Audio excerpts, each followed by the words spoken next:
As stated before, our occupational science leader's name is Suzanne Huot. She was born in Welland, Ontario, Canada, and now lives in Vancouver, Canada.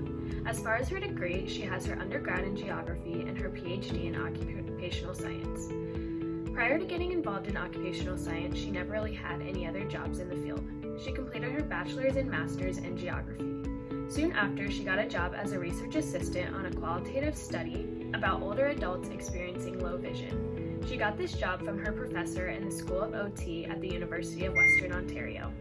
Her main focus was learning about occupation and thinking about its relationship with the environment. After working with her professor as a research assistant for a year, she started working on her PhD in OS. Her job experience in the OS area includes being an executive director for the Canadian Society of OS for 3 years and as a research assistant as described earlier. Furthermore, after finishing her PhD, she was on the faculty in the School of Occupational Therapy at the University of Western Ontario for 5 years. She later joined the Department of Occupational Science and Occupational Therapy at the University of British Columbia in 2017, and she is still continuing in that department today. Suzanne has written many journal articles throughout her career, many being for the Australian Occupational Therapy Journal, Journal of Occupational Science, and the Canadian Geographer. Through her work as a research assistant, Suzanne's work has made an influential impact on the world of occupational science and therapy. The majority of her work targets social issues that have often affect people with oppression, and she brings a voice to those who most need it. For example, a few of Suzanne's articles tackle issues immigrants face while engaging in occupation.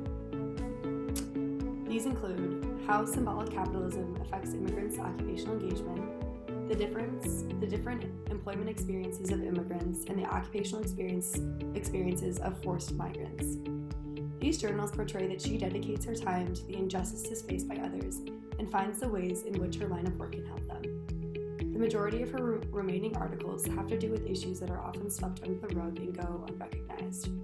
It is clear that Suzanne gives back to her community by raising awareness to these issues that many occupational beings are faced with. And refugees. Louisa and I have undertaken a research program to explore the role of Francophone community spaces in the social and cultural integration of French-speaking immigrants and refugees who settle in FMCs.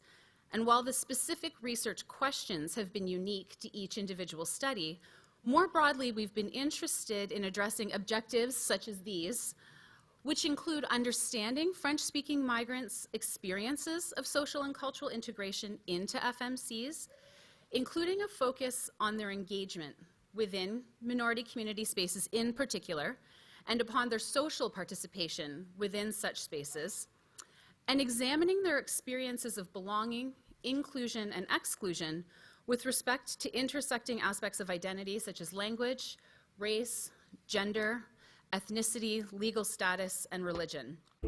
Dr. Huot's passion for geography and its relationship with our occupations and overall sense of well-being has greatly contributed to the field of occupational science.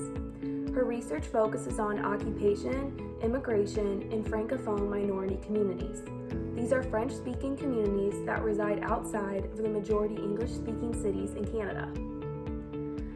According to the 2006 census data, 23.6% of the Canadian population is French-speaking, whereas 74.8% is English-speaking.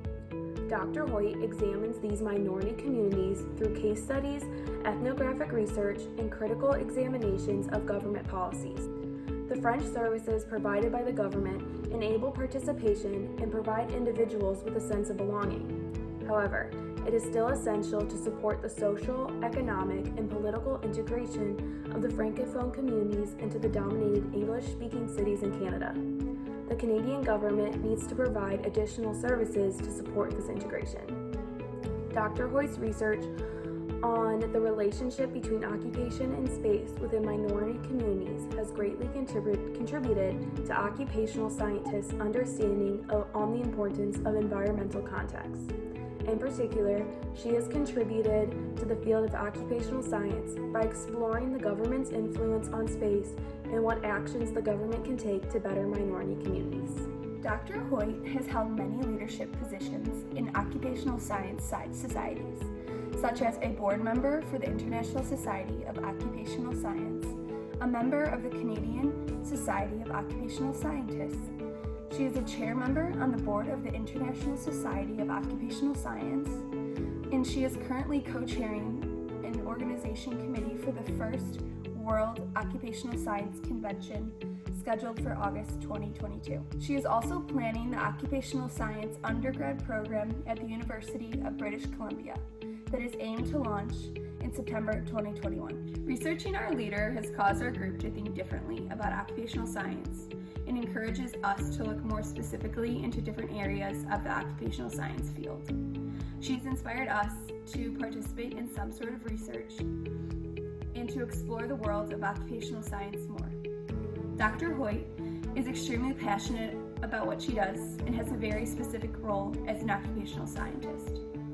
Suzanne is not only interested in how people's daily occupations affect their participation in communal socialization, but how the broader social context of immigration is influenced. She has inspired us because her work is more than a paid occupation, but rather focuses on activities that individuals occupy their time with. We have considered how much occupational scientists can influence government programs and can influence our environments.